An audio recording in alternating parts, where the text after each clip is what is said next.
My name is David Gregory. I was the director of the documentary The Texas Chainsaw Massacre: The Shocking Truth, and I'll be moderating the audio commentary for the Texas Chainsaw Massacre. My name's Marilyn Burns, and I'm the one that survived.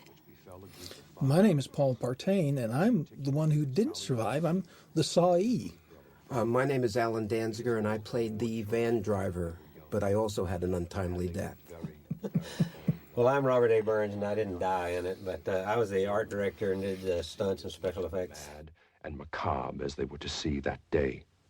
For them, an idyllic summer afternoon drive became a nightmare. And right now we're listening to John Larroquette. I was surprised that he did that. Well, that was one of the first things he ever did, so nobody knew who the hell he was. Yeah, but he did it again for the remake, didn't he? Yeah. That was like a trivia Uncredited, question. I think. Yeah. You know, I didn't even know that Well, I he had talked done about that. it being uncredited, but it's credited in here. Yeah. Is that right? It says narration by John Larroquette.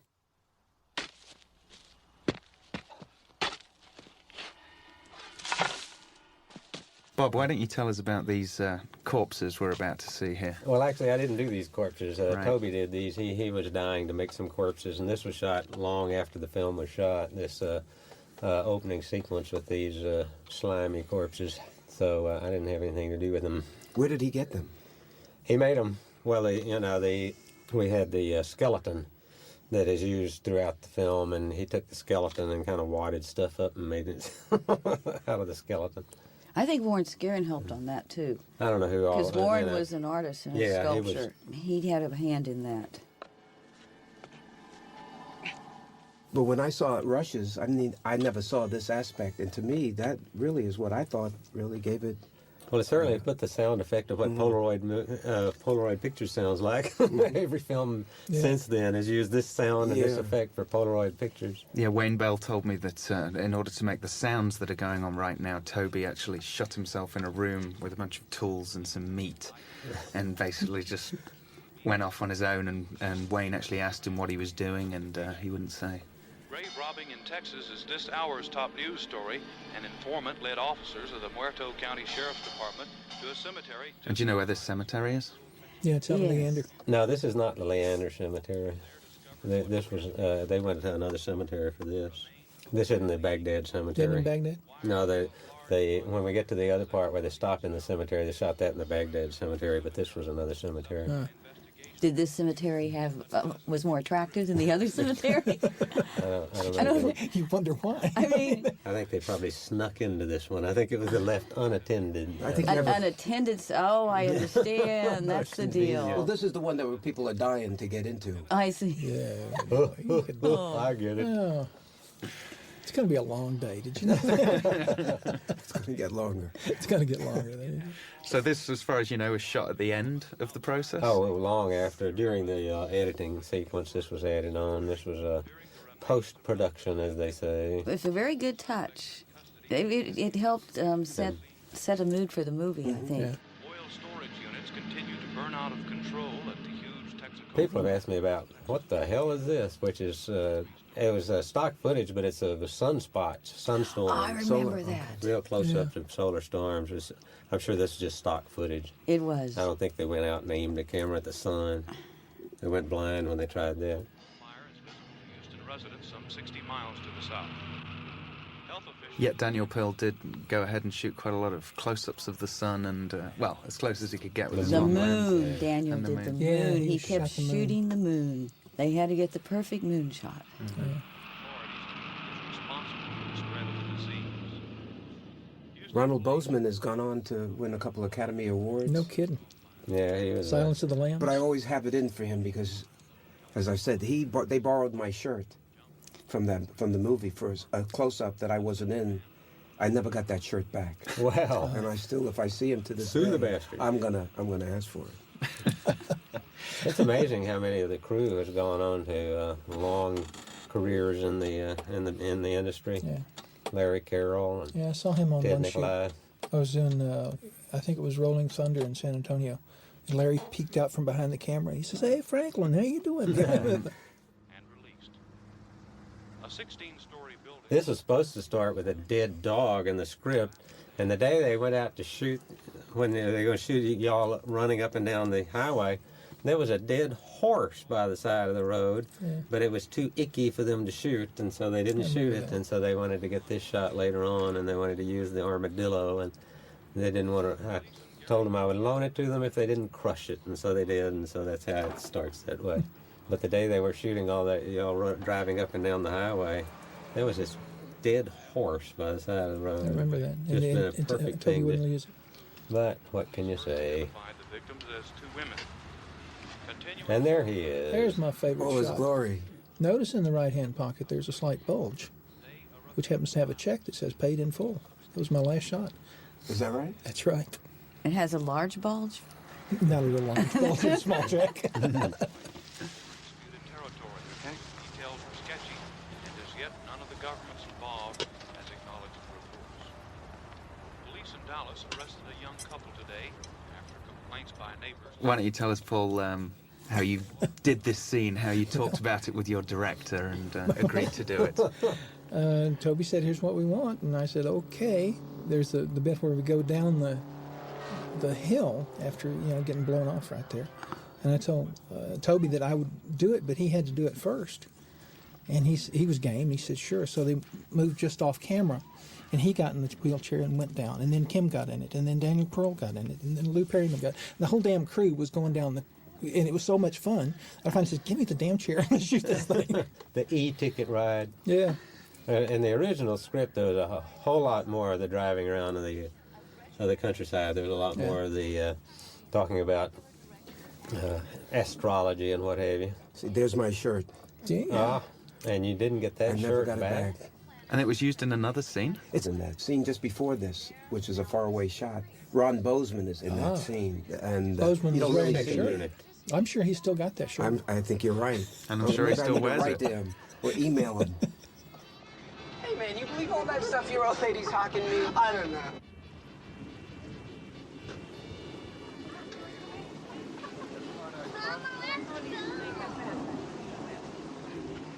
This was the Baghdad Cemetery in Leander, or outside of Leander, in the Baghdad community.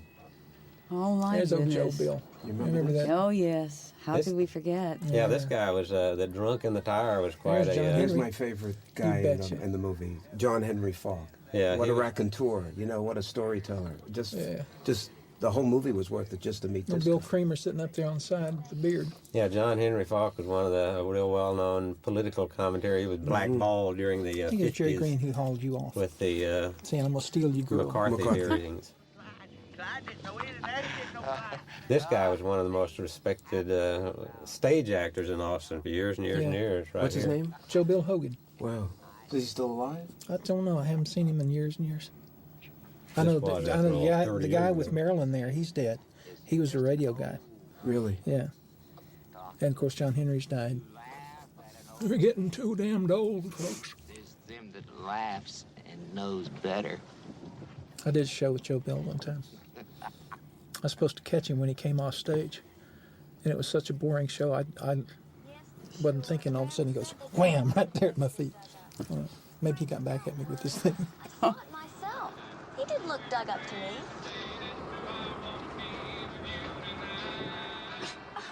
Now the fun starts. Why don't you talk about filming in this van? Oh, that was a lot of fun. It was nice and hot and stuffy and Yeah. sweaty It was and brutal. smelly. I bet in the new chainsaw they had an air-conditioned van, And I think after each take they had which is probably what ruined it. the trailer that brought us, and then you'd go into it and cool off after if they had several takes, right? And the ladies would go in and they'd primp them and fix them up. With me, they couldn't do anything for me. I got an email a couple of days ago asking about the Polaroids of the cows and where they were taken, and I told them they were taken when they did this second unit stuff here with the I got the drive-bys. cows. And then they wrote back and says, "Where is that?" And it's been about 4 emails about the Polaroids of the dead cows. There are people out there that have hang-ups on all sorts of strange aspects of this thing. Someone there? last night asked me where the restaurant is where the house was moved to. Kingsland. Where? Kingsland. Kingsland. Yeah, up on That was an Highland Lakes. important issue last night. It's actually a beautiful. They restored it. It's beautiful. The restaurant is terrific. And that's where they did that Halloween deal, the Alamo Draft House. They did a Rolling Thunder outdoor show for Halloween. I think they're promoting it, or they're not opposed to it. Right, so they're actually Nobody selling knows that T-shirts around. and things That's like that. I don't know if No, they're they're going not doing not anything that far. but I wanted to put lady fingers on the menu, but I don't think they did. Because when we went to Kingsland to film out there, it was actually called the Kingsland Old Town Grill. Yeah, the people that moved it out there originally didn't want to know anybody to know it had a connection, and then they sold it recently to a couple that thinks it's kind of fun, and so they've been included it in their. Forgotten what the name of it is. Four Bears. Four beers. That's what we had before we started this, I think. 4 bears. That's what we needed. That's right. I think we just picked up Dracula. Where you headed, man? South, you work at that place? Well, there's Ed. No. Yeah. How did you get stuck way out here? I was at the slaughterhouse. I got an uncle that works at the slaughterhouse. Hey, my brother worked there. My grandfather, too.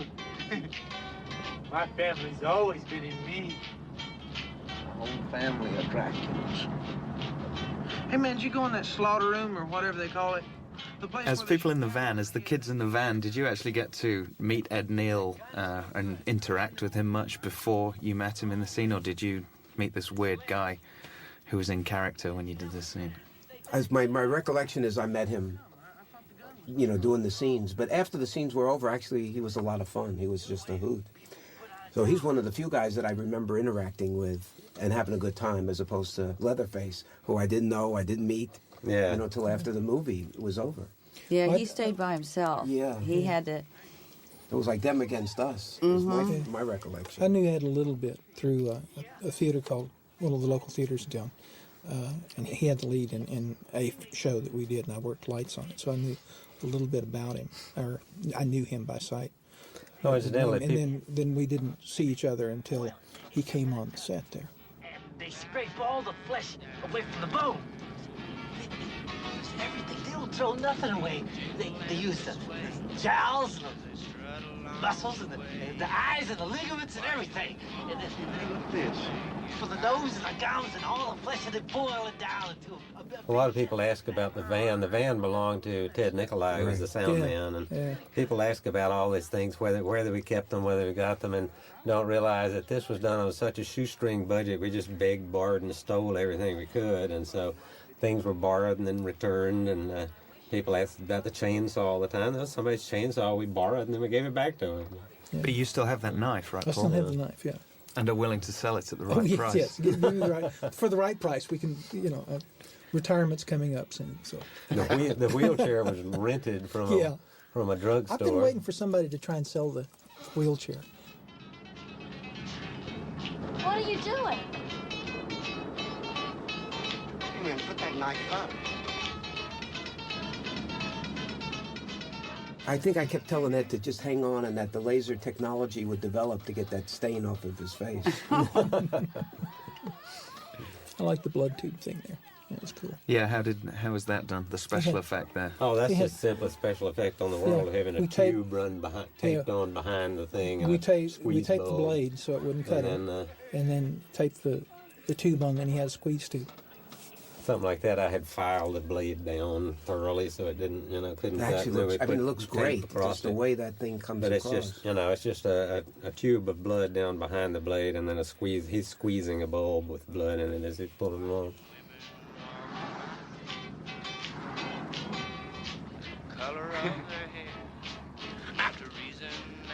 I have this knife. I don't remember what I ever did with that. I had that razor for a long time. Like a barber's razor. Well, I know on that one, before we did the cutting on it, I took some magic tape, Scotch film thing, and I put about 2 layers of that on the blade itself. So when he goes go whack. You were smart. No, that was a chicken shit. How many times? I didn't want to how many times did they do that? Did they do that scene? Do you recall? Was it a one take, or did you have to do it? I don't recall. It wasn't a lot of takes. So, we didn't do a lot of takes in that van thing. It's kind of shoot it and roll it as much as you can. And because inside, besides us, is what, Toby's in there, and Ted doing the sound. Yeah, at least Toby and it's Ted. 100 degrees on that road. Well, of course, there's no AC in that. Daniel Pearl with all the camera and equipment. Daniel, plus lights. Forget plus, about it. Look, Daniel- nobody's hair is blowing. Daniel's always loved to shoot in small places. Well, he got That's his one of the wish things there. he does real well, is getting maximum use out of real enclosed spaces. And I've worked with other cinematographers on something like this. They'd want to cut a hole in the side of the van and have it, shoot it from way outside.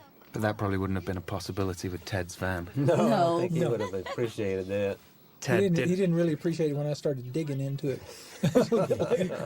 Oh, that's right. Yeah. You had that knife. I told him it was for art. He didn't.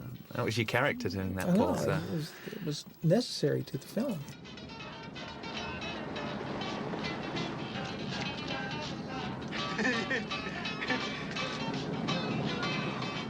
This is one of the things that set this film apart, was things like this, that is the surrealism of, somebody taking your picture and, then you wanted to sell it to you and things like this. And a weird guy that doing is it. so, that is so missing in so many of them, this total weird surrealism, that then he would have this little ceremony to burn it up and things like this, and comes prepared with all the stuff to do it.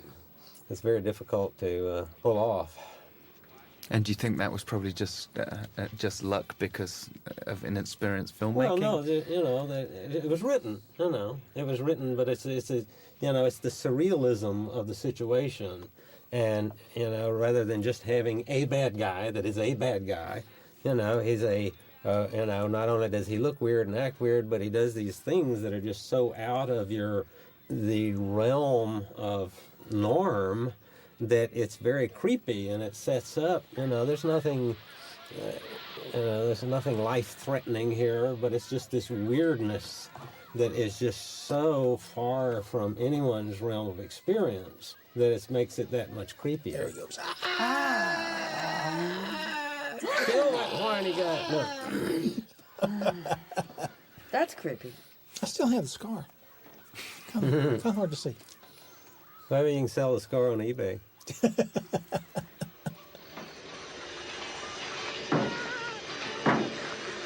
So, okay, this work of art that he's putting on the side of the van here. Is he actually trying to do a symbol? No, you're or is he falling for the actually? same thing they are.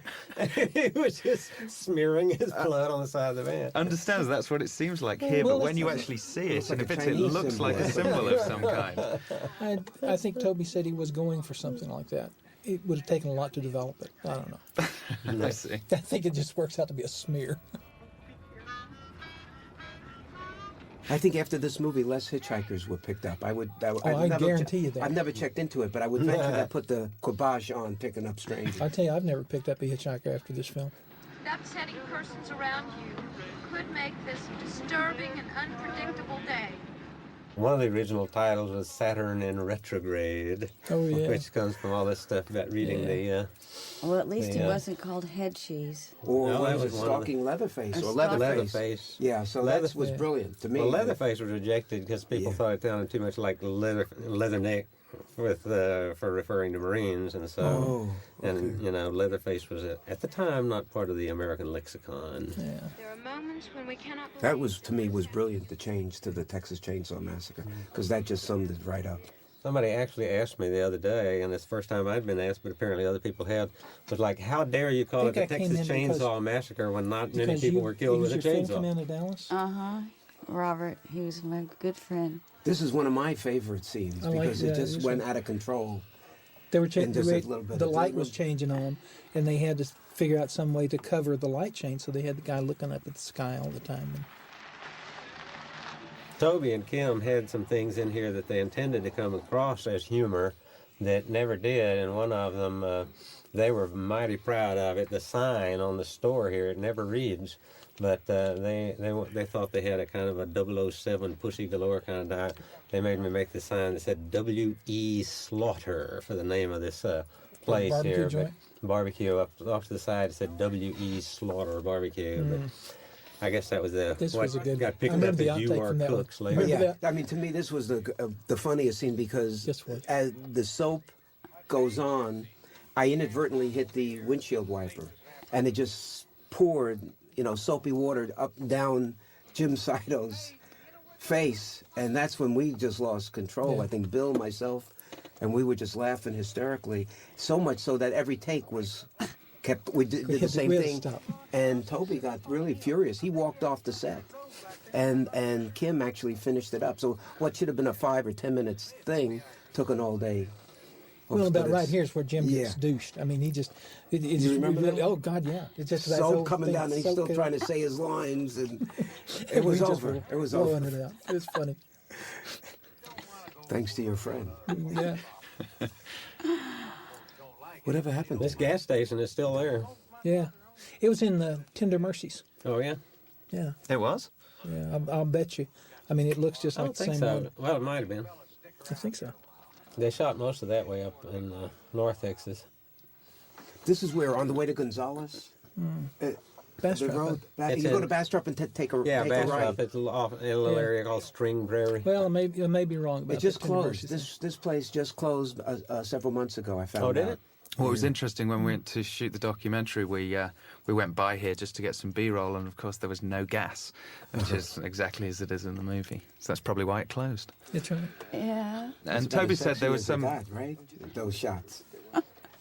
You know, there's very little sexual content, I think, here. Unfortunately.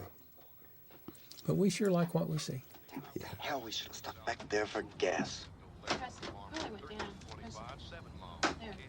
Hey, you think this place has room service? See, there we are, tearing up Ted's fan. So Ted wasn't too happy No, about he that. wasn't too happy about that. I just started doing that. Hey, I bet. Now, this- Toby said that there was a political relevance to the fact that there was a gas shortage. Well, there was a gas shortage Yeah. at that time. You know, that was when the Arab embargo or Yeah. boycott or whatever it was, and so there was a gas shortage. And there's another reference down the line about the utilities, the cost of Yeah. utilities when he's taking around the sack. You know, so to me, there's a lot of unintended or intended humor. Well, it's there, you know, and oh yeah, that So was bizarre. intended. I I think think that there's was a an lot of intended funny thing. stuff in there. Hey, you think I said something made him mad? Well, what? Franklin, you're crazier than he was. Hey, I got us some barbecue. Dude's the closest place to get gas. Now, what about these costumes? Were you guys just asked to come in your own clothes, or was there somebody who actually picked the costumes They for you? picked the costumes. I think they wanted the white pants and then the white trim around the purple shirt, so when I was running at night, you could see her. That's what the purpose is. And those bell bottoms are really something. They I had those. generally They went didn't. They just said wear what you know, but nobody picked out what you know. I just showed up with that. And they Yeah, said, there wasn't a "Fine." costumer on the picture, and so some of the costumes were. I had done some of them, like Grandpa's was a suit that I've still got and things like that. But on some of it was just catch as catch can. Yeah, on mine, I talked to Kim for a couple of minutes and came up with that. And Yours was good. I thought it was Franklin. You were very good, Franklin. Excellent, Franklin. Oh, you think I can whine again? You said the old whiny bastard. I don't know if I can do that. You were always in character. I thought you really were like that until years later. Well, I was afraid I'd lose him. I mean, People ask. great. Franklin was a tough guy because he's whiny throughout the whole damn thing, and just I don't know. Things weren't going right. for him. I was afraid not. I was afraid if I ever, when they said take a break, if I really took a break, I couldn't get him back. Well, you sure kept it up good. You definitely were. People do it. That's a nice way to say what an asshole you were. Yeah. People do ask that later on. They say, "Is he really that Yeah, blind?" he's really an asshole. Yeah. You were very good.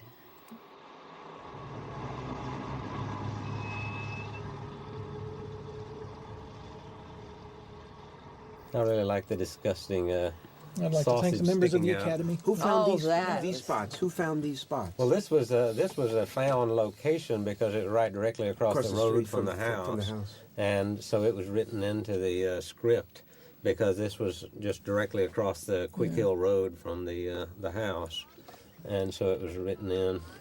And there was Smokey Isger was the fellow that lived in the house, yeah. He used to work for, I think, because I worked for the Austin Travis County Mental Retardation Center, and he was, I think, in the drug. Well, his father, his program. brother, Stuart Isker, I think, ran the drug thing there. The drug thing? And I don't know whether Smokey worked for that or not, but I'm pretty sure it's his brother Stuart that was the one that was in the mental health area there. Not that we were in the mental health area. We were on the other side of the mental health area. If they could have found out about us, we'd have been in the mental health that area. is so disgusting. I always like this disgusting sausage sticking out. I couldn't believe you put that in your mouth. Well, it was. It was very effective, but God, I couldn't believe you put that in your mouth. It'd been better if it was cooked. That's exactly what I'm talking about. Oh. Well, all these little things just helped the actor find their. Find your real soul. Yeah, here. really. Put this piece of crap in your mouth. It's so disgusting. Yeah. But also having a handicapped person. I mean, I think they were on the cutting edge. Definitely. To incorporate that into this kind, this kind of movie. That was a good idea. Yeah, because handicapped people never get it in horror movies. Never. That's true. This was my room. I got to stay here one summer when I was 8 years old, right after my grandmother died. This whole scene is so bizarre because there's no dialogue. They just, you remember that? Yeah, they said just make up your own anything. gibberish, and I don't even know how that thing, played. I'm glad you didn't fall through the ceiling. Yeah. Well, it all sounds very natural, so Oh. In the bedroom scene, and what's going on with the wallpaper. You asked me a question. Oh, so It's like it was just yesterday. With the zebras on the wall. I like the sound effect of spiders. You asked me. What happened or something? You asked me. Yeah. Here, I think right about here. Bizarre. No, these animals used to taught me to sleep when I was a little kid. Look at the zebras, see? I have these fascination for the zebras. Hey!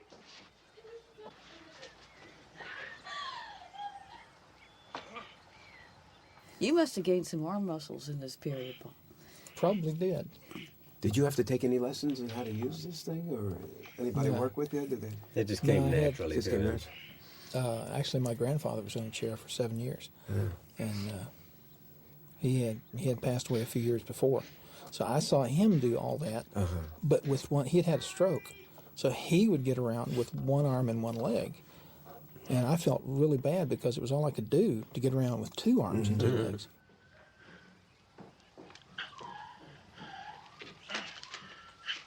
I like this scene. This was my first day of shooting, and it worked out to be pretty good. And why don't you tell us about the fans who came up to you recently at one of the conventions and the spitting? Oh yeah, it was out at the Chiller Show in April, and these four guys come up, and they knew all the Franklin lines, and they were tickled to see me, and I was delighted to see them, and they were going, and finally, at the end, they all just blew these mouth farts. They went, all four of them, and they would just get there and they'd just start giggling and doing that. Oh my gosh. I got a picture of them all together going. Then you had to clean the lens of the camera. Right. And we'll have to clean the microphone here in a little bit too. Or is that something you came up with yourself to do? No, that was Toby's idea. He says, that was in the script. Yeah. The raspberry? Yeah. Mm-hmm. Yeah. Come on, Franklin. It's going to be a fun trip. Yeah, at this point, I think the audience is losing their sympathy for the handicapped person. Yeah, I think He's so. got to get it. They're losing their sympathy. I think they're definitely losing the sympathy. Thank God the crew didn't lose theirs. Now, did you do much art direction in this house, Bob, or was No, it this actually is like all, this? The thing he's about to run across here. This house was this is the way it was, and so that's why it was written into the script. You know what was incredible about this house is the daddy long legs. You couldn't have done that in a movie. That was real. Yeah. They were just daddy long legs, and it was like all over. It was. And that big old spider that was outside that we couldn't walk through, and there was one that was there, and they said just don't touch it, leave it there, maybe it'll be there when we shoot it. It was a set that was already designed by Mother Nature. By nature. Jerry and Sally going? This house burned a couple of times. It was apparently vandalized And when it burned, people said, the chainsaw house is burned down. And so I thought it was the other one, but no, this was the one that...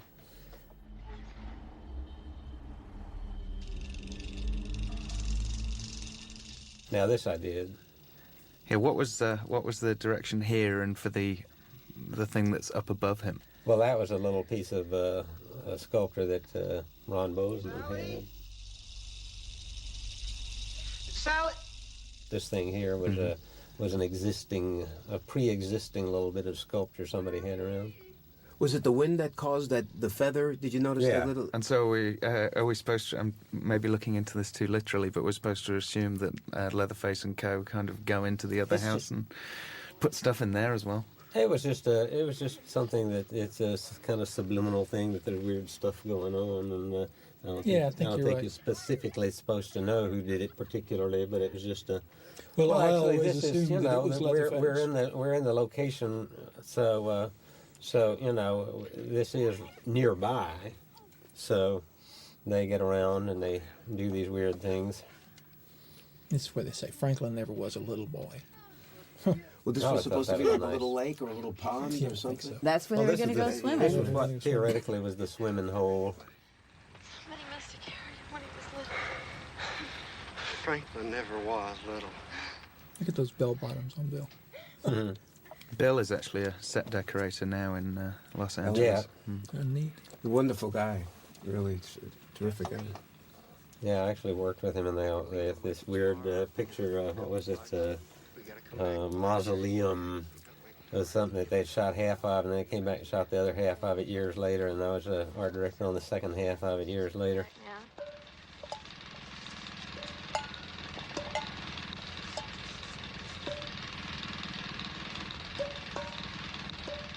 This was something that was kind of, wasn't in the script, and it's just kind of last minute thing. I wasn't actually there, and they called me up, come out and do this. So I had to go rushing out while I was actually doing other things, but that was a kind of a last minute deal.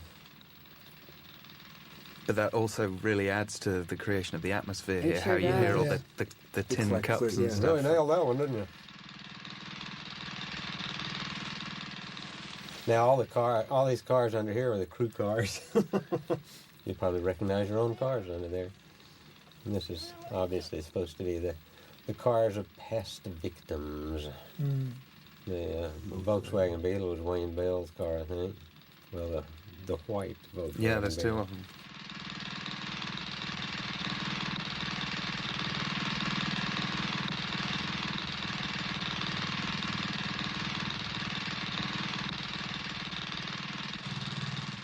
So how were these locations found? Were you involved in that at all, Bob? Yeah, some friends of mine were living in this place, and I had not been there, but a mutual friend said, you ought to go check out Smokey's place. And then here the idea is that they're using the generator to generate electricity for the house, so they're self-contained. For some reason, a lot of people didn't catch on to that. It seems to me rather obvious, but... Did yeah, it's a Smokey very, ever very nice forgive him? house, and they were very proud of the fact, and it was very well kept inside. It had the original wallpaper, and so they said, well, we could do it if we kept, good care of it. And we said, well, of course we will. And then we went in and trashed the place. Did they ever get it back right? This swing set here, the whole idea was that I think that's your answer. This was where Leatherface. This was for Leatherface, and so he being a big guy, they had to make this swing set out of these are railroad ties, but that basically he's like a big kid, and so they make this swing for him. Is that right? Well, he obviously used the same construction for the meat hook rig as well. Yeah, it was a. Where did the We had tooth the come same from? contractors after all. Where did the tooth come from? Well, it's really funny when there's a friend of mine out in L.A. had a friend that worked in a dental school, and we needed some teeth, and so he sent me this box of teeth in the mail. And it was always nice to get a box of teeth in the mail. Do you still have any of them? I do. Somehow I'm not Throw me a surprised at hand that, down. Bob. I just,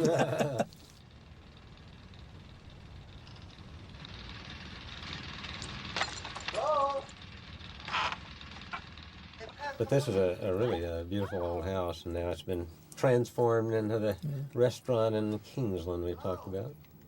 I always like this part because up until Bill walks in and gets hit, it's like a cigarette commercial. I mean, they're going through the... you're too young to know cigarette commercials, but like the old Salem commercials, come through, walking in the sunshine and going through, and everything's nice and breezy and bright, and then all of a sudden, go bam! Yeah, here, of And course, it Leatherface is hits the one all that's the harder because of that. Leatherface is the one making the pig noises and the strange squealing noises thing here. See? And you said he didn't have any lines. Wrong, wrong, wrong. How do you spell that? Oh, no! Boom. See, only in horror movies, though, do you go through the door. You hear that squealing, you're out of there. You know, but only in horror movies, no, go right into it. You're 2 counties That's what away. you gotta love. Kirk? That starts it. That sets right there to me. Yeah. And then you're It back sets the outside in stone. the cigarette commercial. Yeah. Kurt, where are you? Let's have a springtime fresh. Yeah. But you know, it doesn't bode well for Terry McMinn here. No. So I assume that door was something you created and wasn't actually in the house. No, it wasn't in the house. Originally, I wanted an overhead door, but there wasn't any way to rig one, and so I came up with this idea of this sliding door there. And so That's pretty good. Yeah. That sealed it. Yeah. That's a big exclamation point on that Yes, first killing. very good, Bob. Like you're not coming out of there. You know? Yeah. Once you're there, forget about it. Show's over. Then everybody said, I hate to give "Don't away go in trade there, don't go secrets, in but it's there." actually a Yeah. very flimsy door. It sounded good, though. Yeah. Yeah.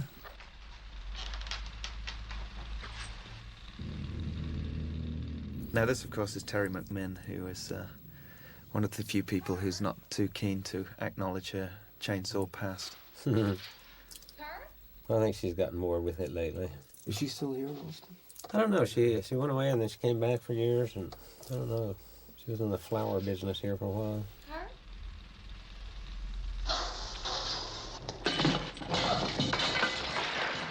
Oh, you really messed up their room. Yeah. They thought their place would be safe for a movie shoot. It's just a movie. What It's- could they do to the place? It's the famous chicken in the cage. This is one image that people just really sticks with people and people ask about. Why do you think that is, considering all the other stuff Because that's it's, going on you here? know, a bizarre, once again, something outside of the realm of, Now that cage has reason. got a small door on it. How'd you get the chicken in the cage? Well, it's I mean, that from chicken below. is from below. It Okay, slides- it's- the bottom of it slides Okay. up. Very good thought, Paul. It's got a door this big, like a canary door. And then it's got the noise that it's the clacking of that bass, Yeah. of the cage there sets up so much of the sound effects and the background. And this is another image that people like and reproduce at times. But the furniture out of the bones, I mean, you don't see that in any of the malls nowadays. You know, And you'd that was think it'd catch on after all Yeah. these- I mean, that was a pretty rustic kind of a set piece. You don't see that. You don't know. You don't. See, there's an opportunity. Yeah, missed. eBay, look out. You actually had an exhibition of some of these pieces of art, didn't you? Bob? Oh yeah, at the University of Texas Art Museum before the film came out, they had an exhibition of the furniture. A friend of mine came up with the name of the art of the exhibition. We called it "Memories of Meat." Right. Nice. That's a nice moniker. Uh-huh. But here the idea was that they take things apart, and so there's taking apart radios, and there's they make things out of things, and so this was kind of the workroom. The art room. The art. Oh, There we go. She's in for it now. Oh, look out, look out. Wow.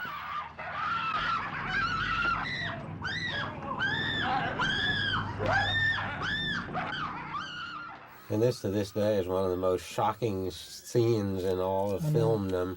And you think you've seen this awful thing. There's not one drop of blood in this whole scene. You know, and this, I remember seeing the dailies on this, and Terry was sitting right beside me. And that was the mildest of the cuts that they used there. I know there was one where Gunnar throws her up there, and he goes, like that. And that one, for some reason, I lost it on that. And I knew she was all right. She was sitting right beside me, just like you are. But no. Somebody's telling me that they came by the sink when they sold the house. They came by the sink and sold it on eBay. Kitchen sink. There's supposedly a filing cabinet that's on eBay for sale. I mean, I don't even see it. I don't know how it got there. Are you familiar with that? No, I don't know of any filing cabinets, but must have been Leatherface's I like the meat grinder office. there. That you're looking over the meat grinder. Oh. Great cut. Yeah. Which one? The chainsaw cut? Oh, I'm No, the talking one about the to the- film cut. You don't think it means anything? We'll protect you if he tries to get you. I bet it's about me. He's gonna kill you, Franklin. And this was all shot in the same locale as the All this houses. stuff was Yeah, just this shot is right around there. The house is like back here. It was So- quite a the large timing- piece of property, and then also we shot across the street around the stone house. A lot of the chase sequences were on that property over there. But they also were very cognizant of the time because they wanted, again, to have the sun setting when I start walking to the house for my final walkthrough. Have it last.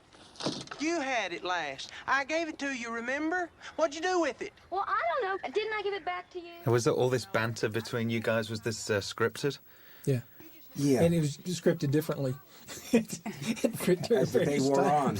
As the day wore on. As the day wore on, different yeah. things Well, happened. as each Yeah, day, Kim would come out and say, well, let's try it this way. and as each day they'd bring new pages of, this is what it's going to be today. I still have the original script, and I guess it has, I don't know how many different colored pages. I mean, every day we get That it. changed.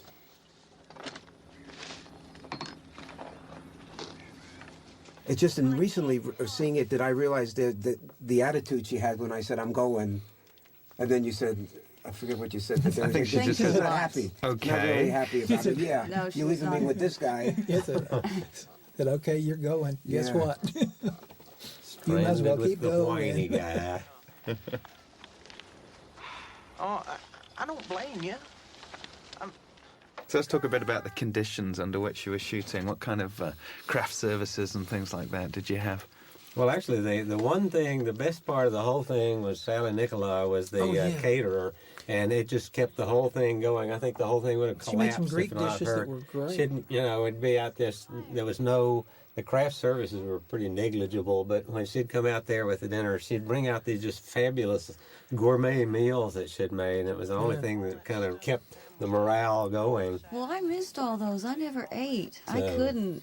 It's just amazing meals she'd bring out there. I didn't get many of them because I wasn't That's out because there you on had the your set figure. that See, many now I times. had to keep my figure up. So I ate all those meals. I seem to recollect a couple of meals. Oh, but it's just not amazing. not too. But they were excellent. She Oh. was terrific. Yeah.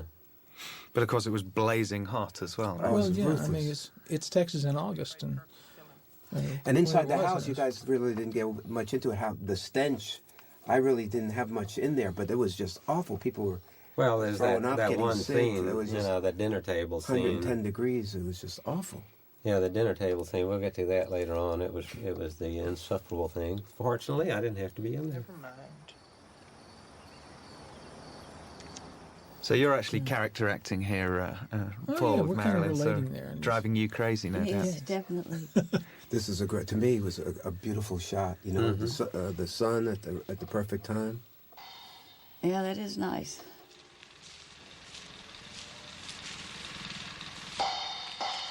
How long were you on the film for, Alan? A couple of weeks.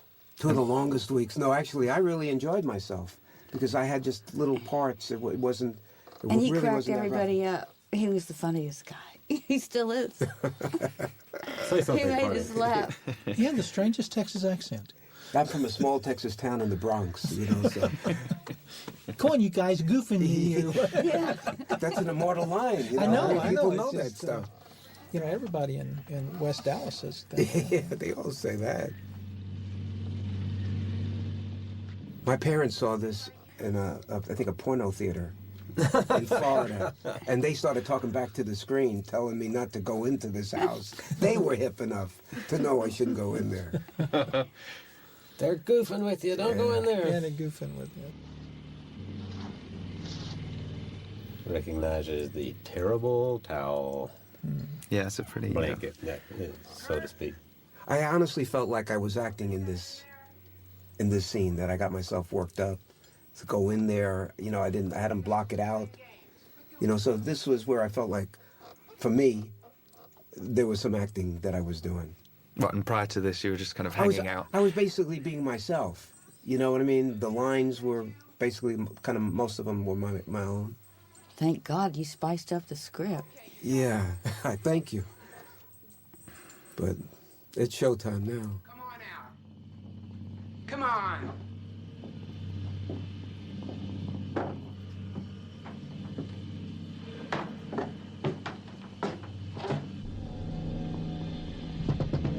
Kirk? Why don't you tell us about this scene and how it was directed and how you met Gunnar? I mean, I think they kind of gave me basically an idea of, you're going to go in, you're going to look around, you're going to hear some knocking at the freezer, and then you're going to open it up. All of which I did, I thought, very nicely.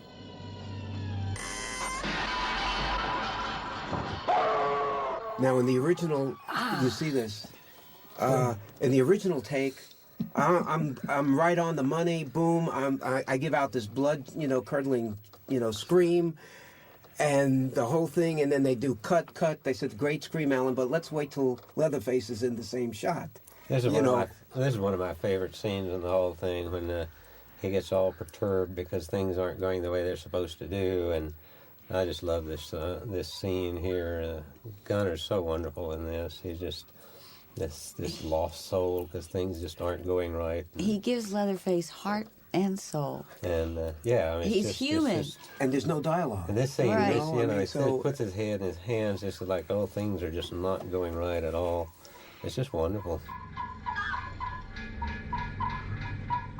What about these teeth? Now that is really Leatherface. Yeah, well, the teeth was an appliance that's why they wanted the mouth on this mask very big so they would see these teeth that they paid good money for.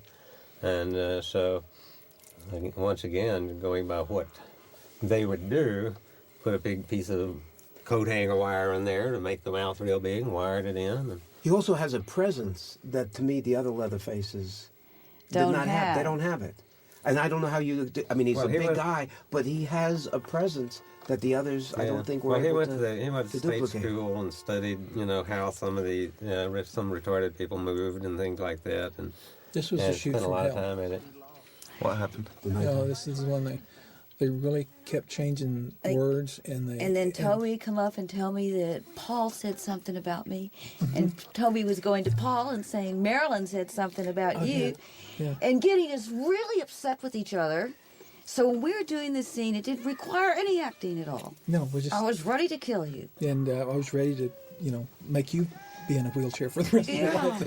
And the sound, the sound hood came off the camera, and the batteries ran out of the sun gun, and just everything that could go wrong did go wrong. Now this flashlight here was they wanted to use it as a lighting instrument, and this was done with 16 reversal film, which just took a lot of light, and so they took a sun gun and took it apart and made this flashlight is actually an electric sun gun. It's got a cord running off from it to light the scenes. Well, that was all battery. I mean, this was on a cord. No, it wasn't because the batteries went out. I just sold the thing the other day on eBay. It had a cord. When you sold, I'd go get it. It has an electric cord. Okay. The one I used was a battery. Stuff. Well, at that time, this sun gun was just it would blind anybody. These days using it on a film set, because it was just had to have this ungodly amount of light, and there just was no such thing as a battery operated stuff like that at that time, because the power that was needed. Well, I mean, we had a regular flashlight that had batteries in it for some of the shots. Is this shot at night? Is it night for night? It's at night. And this was real loud and irritating right here. Yes. That's where I wanted to kill you. We were physical there, very physical. You can see that is not play acting. That is ready to jump into the wheelchair and push you over and jump on the floor. I know you were. And then they just say, do it again. Do it again. That was good. No, that wasn't good enough. Let's have more. And I'll be going, Yeah. See if you can get a little animosity going. yeah, right. Give it just try a little bit. Sally, look, I know. Get there. Look, I'll go with you, but I'm gonna hold the Never place. mind, I'll just go without it. I didn't realize you were yelling at me. Never mind, I'll do it myself. Sally, hold up a minute now. All right, let's go. Let's go. I'll go with you. And now this was particularly fun. Trying to push a wheelchair over holes and branches and rocks and just out- stones. out Just the push boonies. it, Marilyn. Yeah. Thanks, guys. What amazed me was we actually got out in the boonies there. Take 412. Just push it, Marilyn. That's actually what your character's saying as well. Yeah. You're actually Just instructing her push how to down. do it. Just push down my... I'm killing myself. Who's telling you to do that? Is that Toby? No. was. I could just saying I can't... I mean, You're saying you I'm couldn't doing... do it. and It you was do it. real. It's, See, look at them trying. Because it's just in the cedar break, the mesquite breaks there, and there's just There's crap all all over the kinds trail. of and stuff. It's not like they prepped the trail for There us. wasn't even a trail there, really. Are these all dolly shots? That's like on a track? The These camera? are here. Yeah, they laid the dolly out in there. I thought I heard something. There's a light. Yeah? Yeah. Oh, it looks like a house. This is the scariest It was all moment in in the not movie. very- you know, not For me, very I long. jump every time. And I jumped for real that night because I was so concentrated on pushing. And we hadn't seen Gunnar. I mean, we've seen him one time at dinner. He wasn't in his rig. But this is the first time that we'd seen him This in makes his me... stuff. Was that purposeful? Yeah. Yeah. So we never, except for this, we never were on the set with him at all. And then he just comes blaring out at us here. And that guy's pretty scary when you see him in the middle of the night coming out at you. With a chainsaw going. Yeah. That little touch adds a lot to it. Right here, I think I say there's a light. Yeah, there's a light over Some at the kind of Frankenstein place. Or the Leatherface place.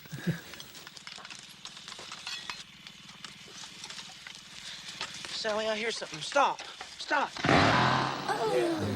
Yes! That's See if we can see the blood coming up.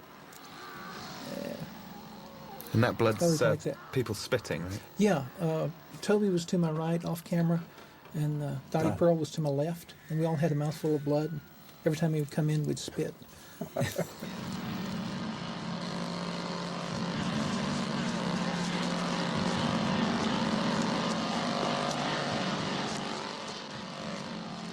Yeah, why don't you tell us about all this running and screaming, Marilyn? You'd run and scream too if you had a guy behind you with a chainsaw. Now this is fun. They wanted me to get tangled in the mesquite. And I did. And had some thorns taken out the next day. Literally. You know, most of this stuff with the chainsaw, for most of it, there was not a chain. For wide shots, there would not be a chain on it. This particular part where it's supposed to be cutting through the brush, there is a chain on it. But then for a lot of the things, there's a chain with all the teeth filed off. But So we that had it in doesn't about matter. 3 That different- chain is still just we had as in about bad. 3 different configurations there. But for this stuff where it's actually supposed to be cutting through things, he actually was. And not too far behind me. And that little mask gives him bad vision. And so, and there's times where the chainsaw's so loud, he can't hear cut. Like Marilyn's stuck for real in the mesquite right there with her hair tight. Cut. But so he he did. can't hear. He just kept coming. And Marilyn can't get out of there. How did you actually get approached to be in the movie in the first place, Marilyn? I knew that they were gonna make this movie. I believe they asked me. I knew Warren Scarron. They knew Toby and Kim. And I'd been doing some movies in Texas and with the Film Commission. So that's how that got started. Well, I recall when they had the break on the night that they were shooting you going through the stuff. And I think it was Sally Richardson, and you were over in the corner and they were picking mesquite thorns out of a like person. this slide. Yes. Yeah, that's like a Max Sennett, Yeah. chase scene. Yeah, it's a kind of a Looney Tunes and Merry Melodies. Mm-hmm. Now, why would you? That's it, girl. Lock the door. He can't get through. That'll help. Well, at least you go upstairs this time instead of into the slaughter room. Yeah. When I read the script, one of the first things I said was, they've got 3 generations of men in this house and no women. And I said, what's the deal here? We got to do something. And so it called for his grandpa to be up in the attic. And so I said, well, at least let me make a grandma to be up there with her. And so that's how Grandma appeared there. She was my idea, and has Grandma taken was- on quite a character of her own through the years. Yeah. Where is she? Oh, she's I think a guy named Tom Renoni has Grandma, bought her years ago. Now, the stunts were done by Mary Church. She was a girlfriend and the assistant. Did several jobs on it. So. But you had to do the landing, right, Marilyn? Yeah, he put me on Well, there was- scaffolding. It was shot in 2 pieces because there was a little roof up there, and we put a thing so when she goes through, You still had to drop had you some about 6 mattresses feet, I I know. think. That's how I hurt that my were, ankle. mattresses to catch her up there, and then this did the second part of it, was just coming off a scaffolding. Yeah, this is the part where everyone's like, just get up. They don't care the Yeah. fact that Yeah. you've jumped out of a window. You know? Get up and start running.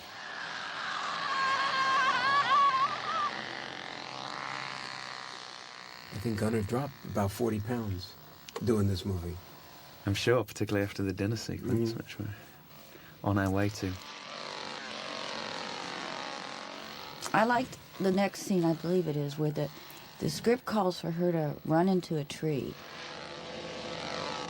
I think Toby said that a lot of this running through the mesquite was actually done in quite a small area. They would do it from the side and then go back and do it again, and it was obviously it seems like it's over quite a wide area. And they only had, I guess, so much track, Well, they set for up the dolly, track and- so... Well, the shooting schedule was so fast, and they took a lot of light to get even this much light. Well, because of the... There's your tree. There's my there it tree. is. I Let's- like that. That was real comfortable. But that was scripted? Yeah. Yeah. You knew when you read the script you were in for some kind of ride. So what do we think of those who have seen it? What do we think of the new Texas Chainsaw Massacre? Well, it's the other extreme. It has no risk taking at all. It's not over the top. It's very conservative. It's everything you've ever seen in other scary movies, and so it might have a little scare or two, but nobody's going to be shocked at it. Nobody's going to lose any sleep at night over it, because they made $70 million. But that's what it looks like it's made. There's no risk taking in it. There's no suspense. No really. But I could never figure out why they would do it. I mean, I thought we did an okay job. We did it fine. Why would you want to redo it? Yeah, it's all down to economics, though, isn't it? Yeah, That's, it's money. I mean, Yeah. if they can figure that there's such a cult following, let's see what we can do with the remake. They poured, $9 million. We had, 40,000. I mean, it's well photographed, you know what I mean? And obviously... By people are- Daniel Pearl. Yeah. So, I mean, they had good. some much better production values at the risk of losing the graininess or the raw. We weren't actors. I wasn't. It's Chainsaw on MTV. Well, the original convinced the world that such an event existed, but the way it was shot, it came across sort of like a documentary of the event itself, and so the film became the event itself, and so it's not like it's some lasting drama that somebody can put a different twist on or something, because what made it work was the immediacy of it, that each of the actors took the character off and was creating these believable realities, and so with no money at all. A good example of that is the scene that you pointed out that you like, where Gunner's like, where are these people coming from? They kind of redo that in the new one, but he just takes his mask off and you see his face. Yeah. And the point of the scene is to see his face underneath the mask and not to actually show a bit more about Leatherface's character. I didn't see anything about Leatherface in the new one. It just looked like a guy wearing a mask, nothing behind it. Well, they didn't really use him as a character. Right, they had other talk people about him as a talking about him. character, but He was teased at school, you know. he was not used as a But character. he wasn't. He was just a figure. That's not It was Leatherface. formulaic filmmaking, you know. This was real meat, you know. Yeah. Strung up in there, but then we, you know, painted them with grease so they'd be dripping because there's no fire in there at all. It's Oh, but that was all real lighting. meat. Yeah, That it was was real pretty meat, yeah. disgusting. I remembered it. Here again, this pickup truck was just a borrowed pickup truck for a friend of mine that has this weird looking pickup truck. I like it that the door doesn't work. And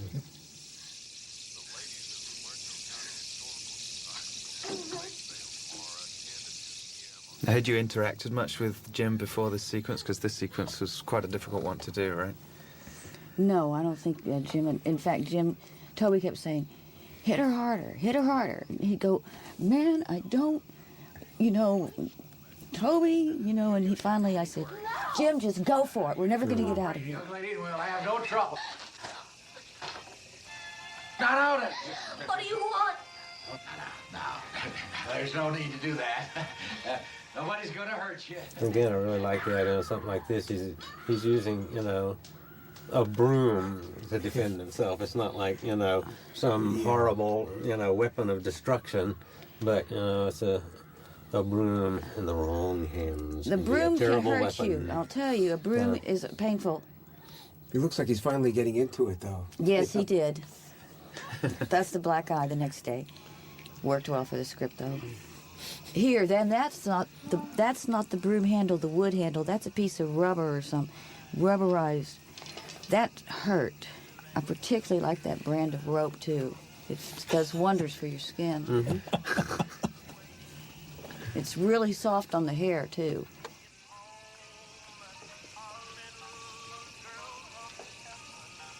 Make it good and tight. Now, someone get a rag. So they did. No one knows where that rag was, but they found it on the floor somewhere. Put it in my mouth. the This is- theater, this the is- cinema. The reality of it. Yeah, they wanted me to have a really Realism. I mean, yeah, realism. yeah. Yeah. hmm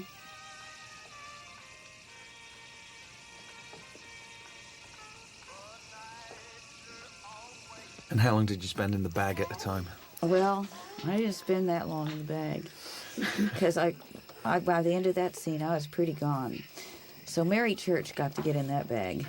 I got to be on the floor here. They didn't make me stay in the bag. They let me be out of the bag when he's doing his. Yes, of course, because there's no person in shot.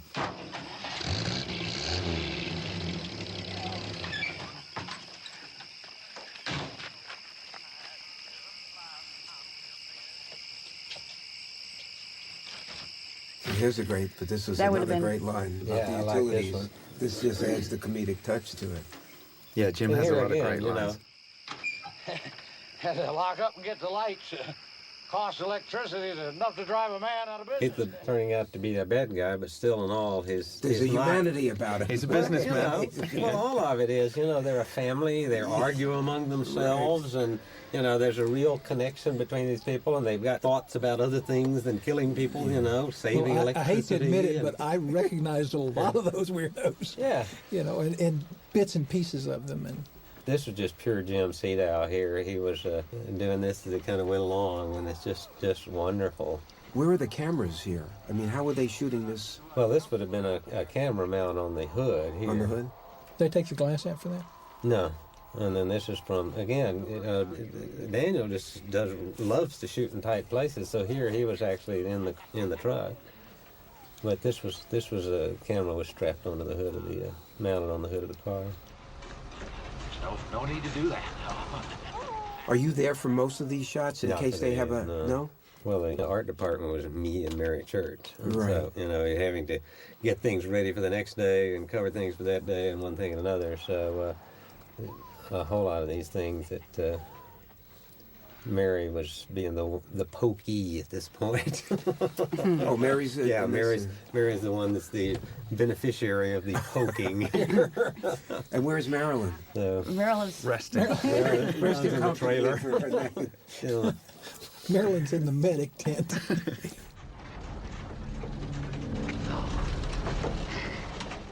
And again, these were shot mostly at the location because this is a long driveway.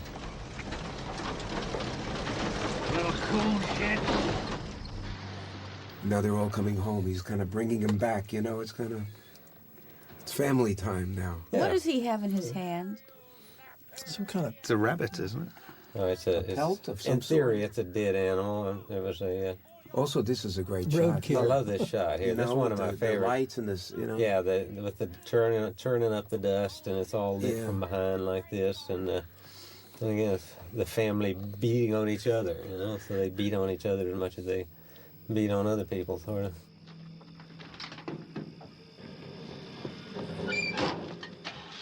But here again, all the actors really got into it, being the family and interacting in very believable family interactions, as it were. So that's right. I love the way Jim Cedo is sort of like the patriarch of them, but they still have no respect for him and talk back to him and whatever. In theory, they're supposed to be brothers, but of course, most people came across like Jim Cedo was the father because you got the grandfather as well. So, but in theory, he was the older brother. So you got these three siblings that are carrying on, but Jim Cedo is certainly the one that they're is in charge, which is why when Gunner chases her to the station, to the gas station, he drops away. Yeah, because the one in charge is there, and he's afraid. One of my favorite lines is coming up where he says, "You ruined the door." Yeah.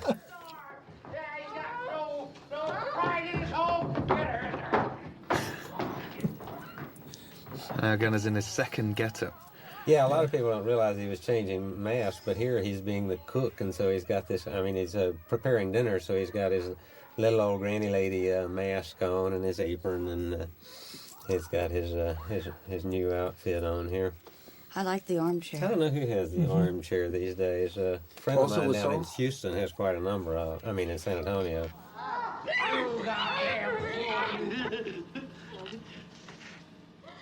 Oh, gosh. Here's that wonderful rag again. That was so gross. It had little gritty things in it. It was really gross. It smelled. Now, this is the bit where Gunner actually does a little bit of sort of pseudo-speaking. Yeah, he's talking about she's in here and... Let them get away? Are you sure? What kind of language is it? Is it a form of Esperanto? No, it was just, it was just kind of guttural, trying to say words, sort of primitive, trying to say some words. I think you'll see some of those actually written down in that new book, that Chainsaw Massacre Companion. See, had he been in a Head Start program, this all could have been, the whole thing would have completely turned around. Yeah, he's very similar to you, though, Ed, now there, because he's spitting in the same way that you were, or blowing raspberries. Yeah. I think Toby was getting off on the raspberries himself a little bit. Young lady, you just take it easy there now. But we'll fix you some supper in a few minutes, huh? So what are your memories of being inside this house, Marilyn? I remember that you just saw me get in. That's how I got in. Next thing you know, my arms are tied, I'm gagged, and next thing you know, they're tormenting me. You just take it easy, huh? Take it easy. We'll have you something to eat right away. Now, would all of this have been shot at the same as part of the 26-hour shoot, or was that No, just the dinner scene? The dinner sequence was This was the long separate. one. But I like this where Ed's gonna come up and bother me. Yeah, we did all the poking and the, And so what I did, I'm trying to get away from him, so I kept turning till the chair fell over. Now my hands and feet are still tied and I'm gagged. And they go, oh God, she ran out of the shot. And I'm sitting there on the floor and they're going, well, let's go on to this. And oh, someone pick up Marilyn. I guess they really wanted me to feel part, really in character.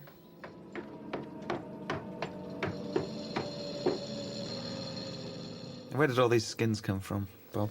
Oh, they were, collected wherever I could find them. None came from live animals at the time. That they were just go around and find, pelts where, and most of the stuff we got, in junk stores and things like that. We had no budget. I think the total art direction budget was, I think I spent about $1,500, literally. The mask for the grandfather, was that Dr. Barnes? Did he do that? Yeah, Dr. Barnes did the grandfather's makeup. I think the kid was like 14, I think, in this. Well, 19, I think he was 19. I think he was really? 14. John Duggan. John Duggan? John Duggan. I thought he was older. Oh, he was older. I think he was about 19. 19, Yeah. I think.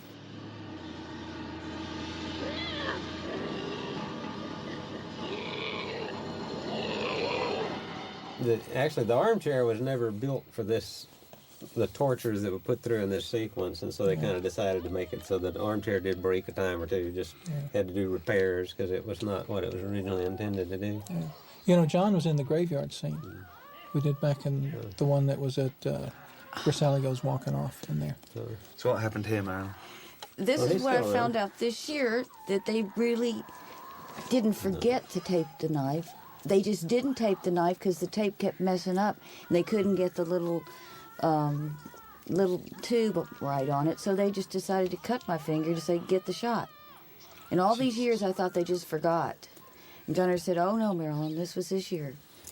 We needed that shot, and it was getting hot, and we were losing time, and so they decided. This is a great shot here. Mm-hmm.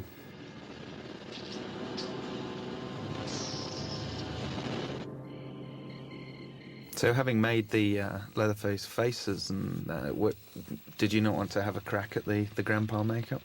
Well, that was something that they had already talked to this. I was not, that was a lot of work. That was a different deal altogether. We could just have hired an old guy. It would have saved us a lot of time and money. Well, I think Dr. Barnes wanted to do that. I think so. He liked to do things like See that. that So black eye there? Yeah. That's So the broom. this is the scene that was the 26, 28 hours, because part of the reason was because Jim Seedow had to leave the next day, and this was his last day, and so it had to take forever, and also it was night. It was shot during the day. Well, it was shot over 28 hours, so the windows were blacked in. There was no ventilation, and the food on the plates, and the hot lights, and everything stank. Everybody stank, and this was the disgusting scene. The table here is made out of old diving boards. Wow. Old wooden, the Parks Department. Oh, and also the lamp there, the face there is Bill Parsley, the executive producer. His face on the lamp over the table. Fitting. You can make him stop. No, Shut your mouth. The head cheese was smelling pretty good by now. Really? Well, everything stank.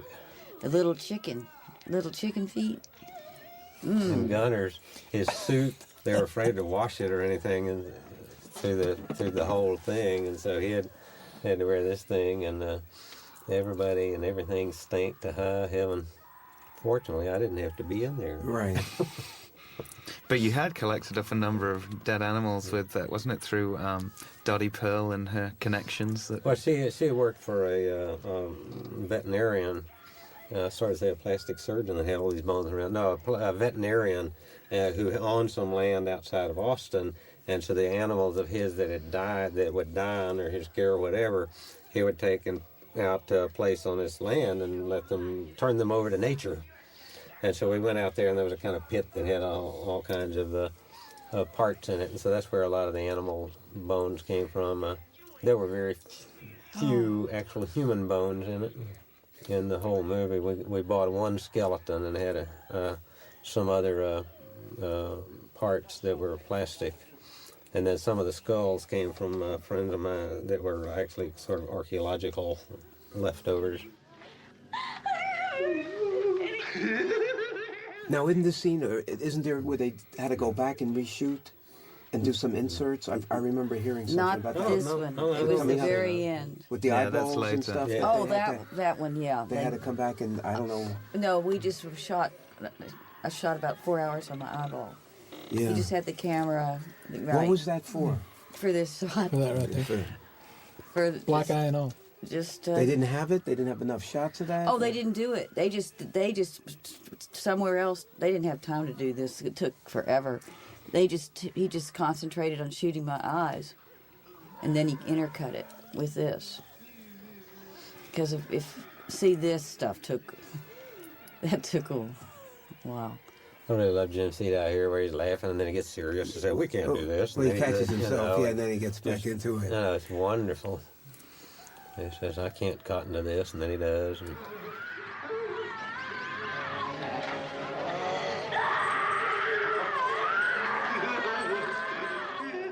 And this is Gunner's third get-up here.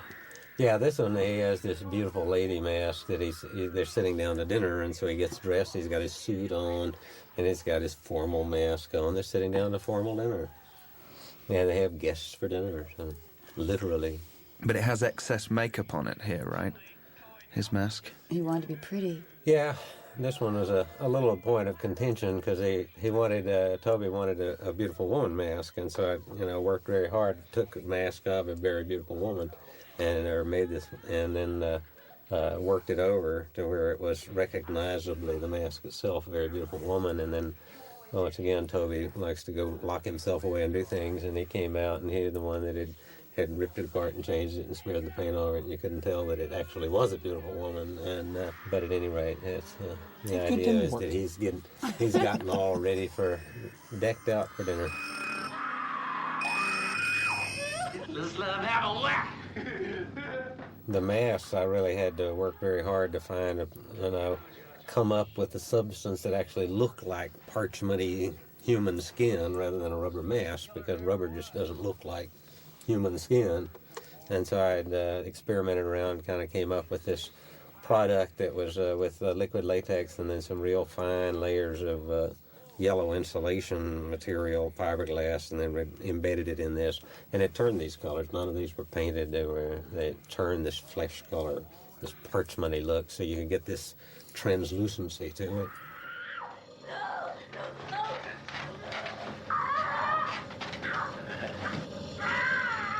And you guys had actually left the shoot by this point because they shot mostly in sequence, right? Yeah. I was not.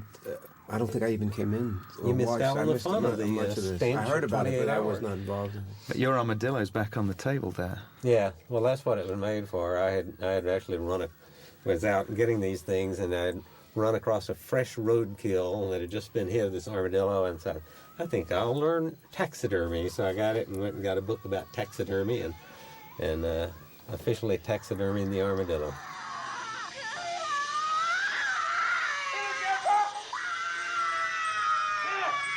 Come on, Grandpa. Hit her! Hit that bitch! Can you tell us about this sequence, Marilyn, where they're holding your head over the bucket and hitting you with a hammer? Oh yeah, well that little hammer, they put a piece of foam rubber to make it look like the sledgehammer, but the little stick is still steel. So you can't, if you're hitting somebody through foam rubber, that hurts still. That hurt. Mm-hmm. That was a wooden handle, but nonetheless, it felt like steel. Yeah. It was wood. But it was, yeah. They were also gentle with me. Mm-hmm. Each actor tried their best not to hurt her. I love it. They used to snicker I between love Jim takes. jumping up and down like they're cheering them on. They did. Here again, this is Mary Church doing the stunt. And that was Marilyn jumping from the scaffolding right here, which was 6 feet high. We had such a low budget, we couldn't afford to buy breakaway windows. I had to actually mate them. Sugar glass windows made in my kitchen. How many windows were there? I think I had 2 of each, but no spares. So that limp's real, Marilyn. Mm-hmm. And then they go. That was the one that you had about a 6-foot jump off the scaffold. And I said, what do you want me? You gotta be kidding. He says, no, we gotta make it look like you. I said, why couldn't I just jump from the first floor to the first floor? Why do I have to jump from the scaffolding?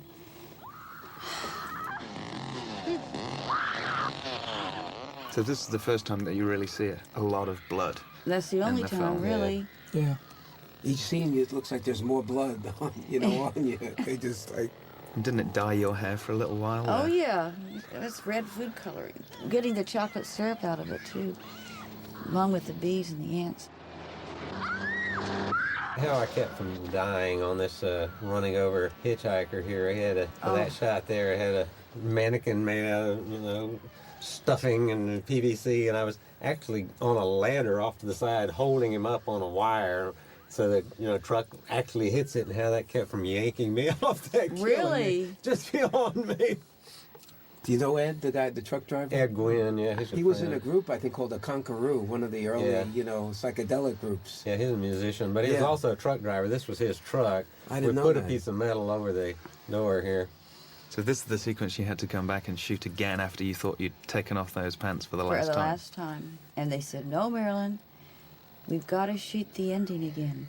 I said, what do you mean we have to shoot the ending? We did that.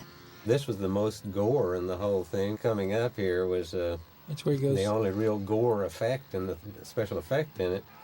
And it's really funny because this one was done with a chainsaw with all the teeth sawed off it. And I put all the meat and the blood pack under there. And they said, boy, don't worry about it, distressing it. This will cut right through that. So I set it on there and it just went and I had to go and distress it so it cut through there. Where did Ed Gwynn go to? Yeah, I think he just ran to the next town, huh? He's still running today. The ending is pretty powerful, too. Yeah, I love Boom. that shot. Leatherface's dance. We spoke to Ed Neal the other day, and he asked if we could call him. Can we get a phone in here? Hi, Ed. There's somebody cackling. It must be Ed. It must be Ed. Hey, you crazy bunch of people. I wish I was down there with you guys. I'm just sitting up here in Dallas signing pieces of paper for kids. Boy, this is fun. After all these years, they haven't body changed it. parts and chainsaw blades, and I signed a while ago, I signed a stiletto knife. And earlier this morning, I signed a switchblade knife.